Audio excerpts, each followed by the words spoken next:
হাদির হত্যাকারী দ্বিতীয়বারের মতো লাইফে আসছে।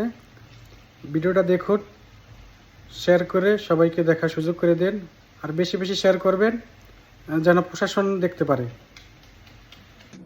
আসলে আমি জি আমি ফয়সাল করিম মাসুদ।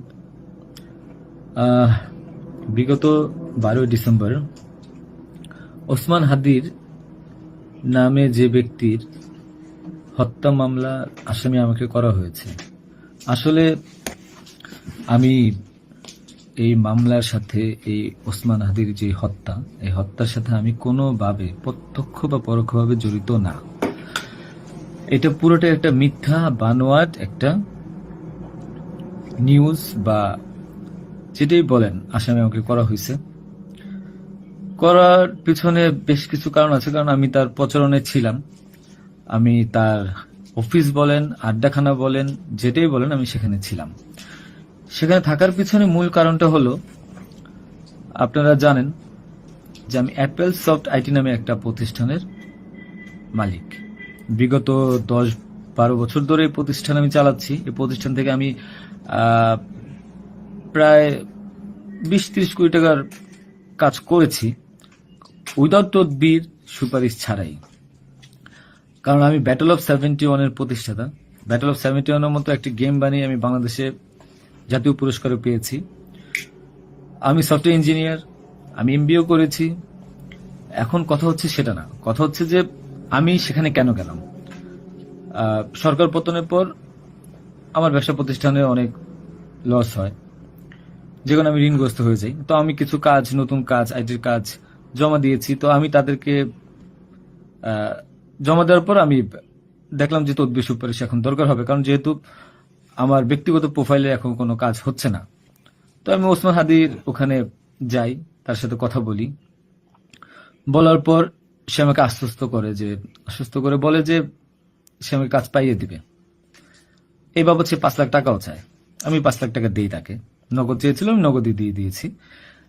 দেওয়ার পর সে আমাকে বললো, ভাই আপনি অ্যাজ এ ডোনার হিসাবে আপনি আমার যেই প্রোগ্রামগুলো হয় নির্বাচনী প্রচারণা, একটা অফিস দিয়েন, বা প্রচারণে মাঝে মধ্যে একটু ছেলে পেলেরে হাদিয়া দিয়েন।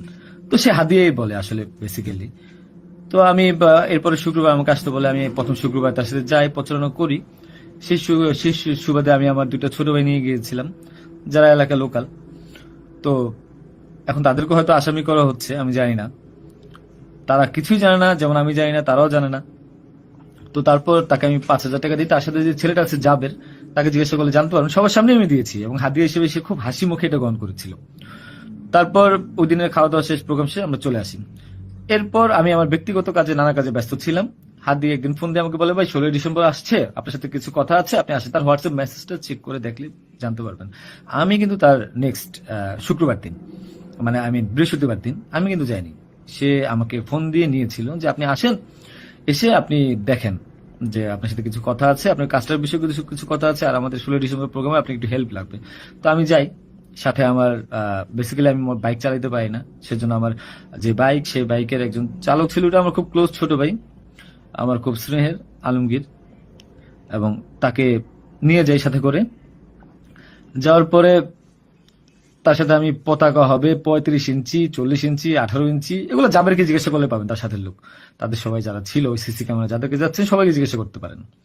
এবং তাকে 250 গেঞ্জি বানিয়ে দিতে হবে, এই জন্য কত টাকা লাগবে ডিটেল।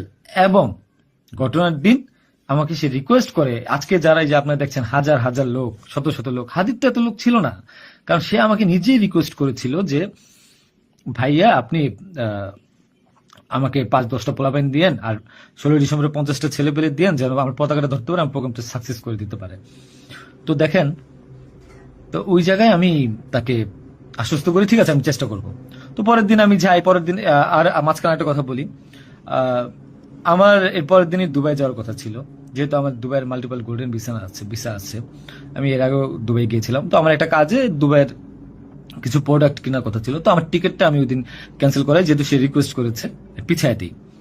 তো সেই বাবদে যেহেতু 10টা বাজে প্রোগ্রাম, তো আমি ভোরবেলায় বের হই। আলমগীর আমার বাসায় ছিল, আর আমার ওয়াইফ, বাচ্চা যেহেতু নরসিংদীতে থাকে, 5 আগস্টের পর তারা ওখানে সেটেল করে দিয়েছিলাম। তো থাকার পর সুবাদে আমি আমার বোনের বাসায় উঠেছিলাম। আমি কিন্তু অন্য কোথাও যাইনি, বোনের বাসায় উঠেছিলাম ওদিন রাতে। তো ওই বাইক নিয়ে যাই, যেহেতু বাইকটা আমার, আমি কিনেছি। তো নাম রেজিস্ট্রেশন হয়নি। তো আলমগীর বাইকটা চালায় আমাকে নিয়ে যায়। তো ভোরবেলা আমরা একটা উবার ডেকে আমরা একটা রিসোর্টে যাই, এটাও সত্য। ওই রিসোর্টে যে মেয়েটা ছিল, ওই মেয়েটা বেসিক্যালি আলমগীরের গার্লফ্রেন্ড।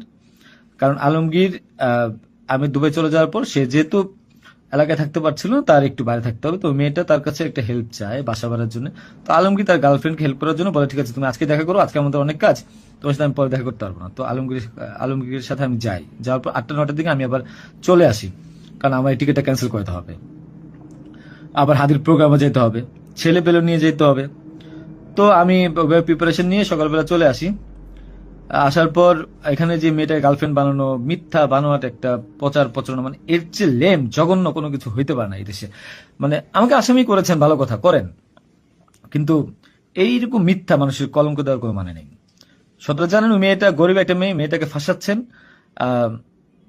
মেয়েটাকে দিয়ে যা মন চায় তাই বলান। এখন কথা হলো যে আমি প্রোগ্রাম করেছি হাদিকে, যে ওইদিন কথা বলেছি, এবং ওই দিন আমি তাকে আবার 10,000 টাকা দিয়েছি, পোলামকে খাওয়া দিয়েন। আমি আমার বাইক নিয়ে যাই, কে বা কারা এই হত্যাকাণ্ড ঘটেছে আমি জানি না। আমি 10 মিনিট আগে তার কাছ থেকে বিদায় নিয়ে চলে আসি। আসার পর আমি বাসায় আসি, যেহেতু আমি যাবো দুবাই, আমি টিকিট ক্যান্সেল করেছি। আপনারা দুবাইয়ের টিকিট গুলো দেখতে পারেন। আমি একটু দেখাই একটা জিনিস আপনাদেরকে। এই যে দেখেন আমার দুবাইয়ের মাল্টিপল